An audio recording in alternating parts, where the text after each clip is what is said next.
Here's one set of the keys. The blue side is what opens all the doors. The pink side is what turns on the ignition. There's another set which will come with the bus. Anyways, to open the bus, all you do is I did a half a turn up, and then the doors open. Half a turn down locks it, and that's it. Doesn't work if you go in this way. So this bump thing needs to point to the back of the bus. Oops, open. Okay. This one is for the back of the bus. It's a little bit different. This one is going to turn 180 to close. So this time on this back slider, the bump needs to face the front of the bus, this bump, to unlock it. And you just do an easy 180 turn this way. This is unlocked, this is locked. So when I unlock it here, the door opens. The door sometimes is a little sticky to close. All you do is help it right here. You just put a hand here and you help push it shut here. Don't get your fingers in it.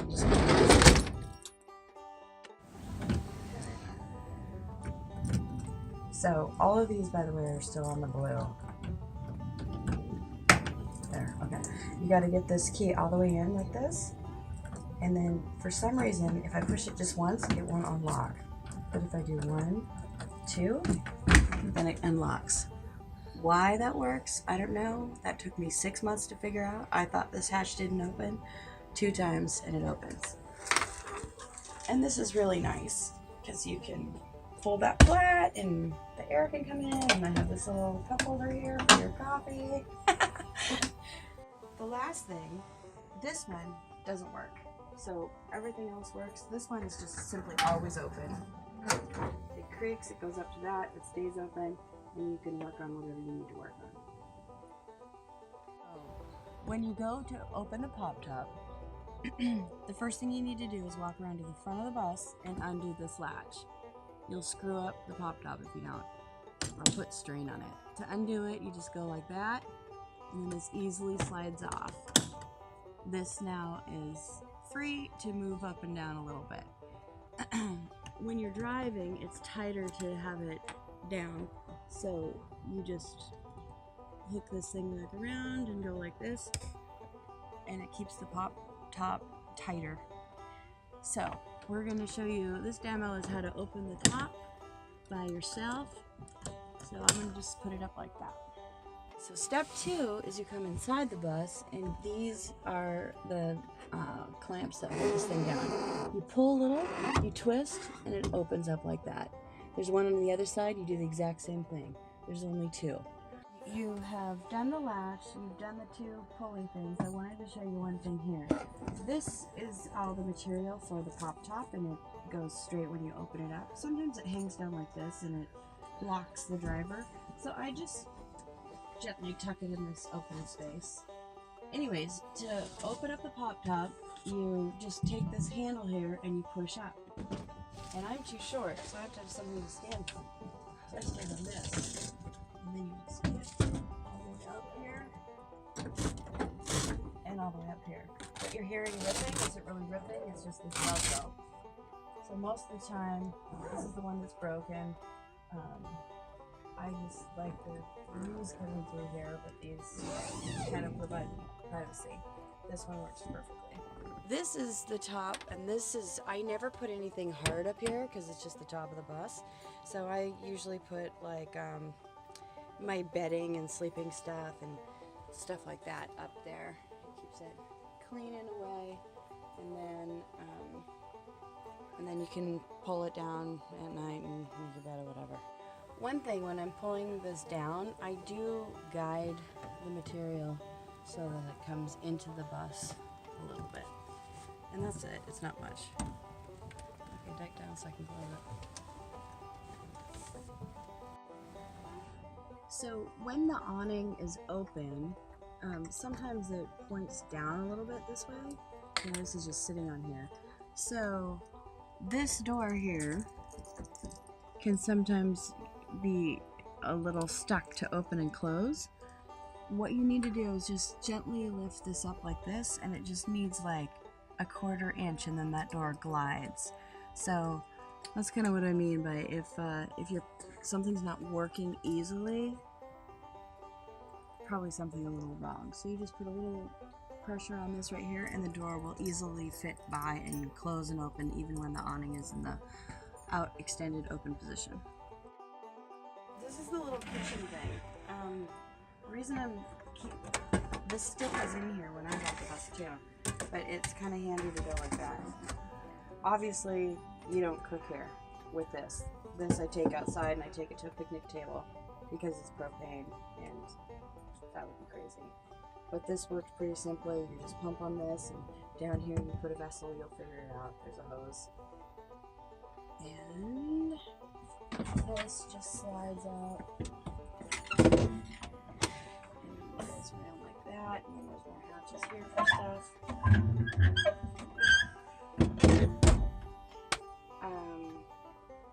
This bed folds flat. You pull it this way, and the leg completely flat. Push it back. There's 2 seatbelts in the back, and that's about all the show here.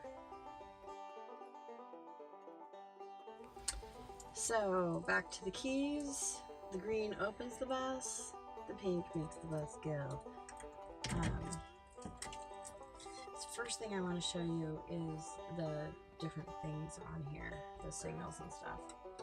So the blinkers are there, and sometimes you have to hold them to keep blinking. I don't know why. These, when they're all the way up, it's off, and these are notorious in a bus for the heat and air. They have never really worked. It was a poor design, so that's just part of it. This is the lights, and as I mentioned in the ad, I put high beam. I just use the high beam essentially all the time, and they're LED lights in the front that are brighter than what was here originally. So on and off, and there are no buzzers or anything to tell you if any of this stuff is on like modern cars, so you just have to remember. Okay, so what else? This is the wipers. I guess it's bad to do this when there's no rain, but I just wanted to show you that they worked. And this is the what is this noise? Oh, is that defrost? I don't know what that is. Okay, well, show this. Here's a lighter. Sometimes you can get cell phone chargers with lighters, but that's what that is. And then this doesn't have the faceplate in it now, but this faceplate, you hook it in this side first, and then you go here.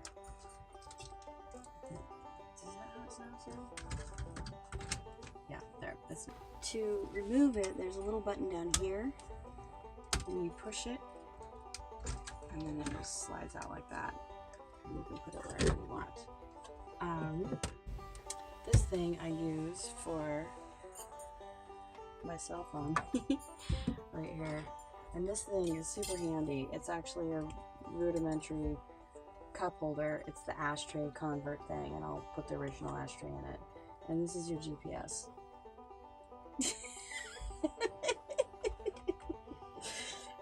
Okay. Oh, you can do the odometer here, so it shows 56. There you go. Oh, all these gauges work miraculously. I don't even know why 70, 80, and 90 is on here. You should never be driving that fast. And then I put a full tank of gas in it. Alright, so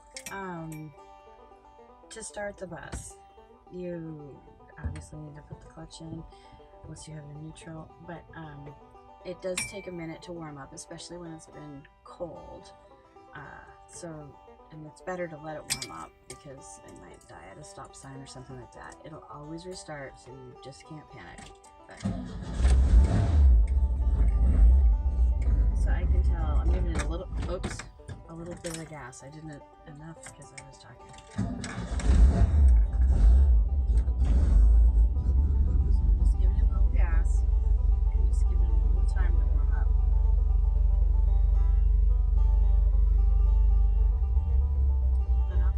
this and I can hear if it's like stalling a little bit, and then I know I need to like sit here for a little longer.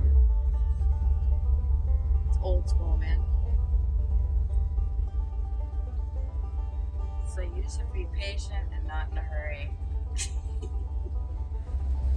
Alright, so you know you're ready to go when you can take your foot off the clutch and have it neutral, and it sounds steady like this. What was that, Miles? 4 minutes? Something like that. And that was, again, this car hadn't been turned on in a couple of weeks. So if you drive it more often, or like even later today, it should start right up on the first time. I just wanted you to feel what it feels like when the bus is going to arrive. Okay, so to do the gears, first is up here. Do you see? I can do it like with 2 hands. You'll get the touch too, but at first it can seem difficult to get it into gear because it's not as fluid as modern cars. So first is here, second is right here. You take this old man cane and put it up to here. It's third, which is a little to the diagonal. I can feel it in its gear, and then you move it back here to fourth. There's only 4 gears, and of course reverse.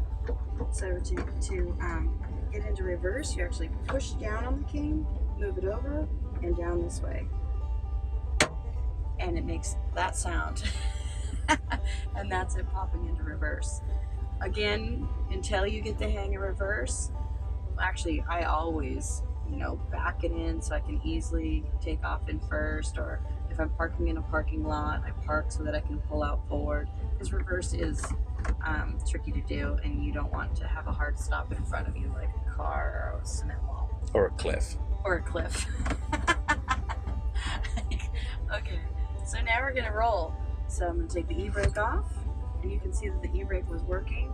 If I'm on a hill, I always put a little piece of wood or something. Okay, this is not a scenic route.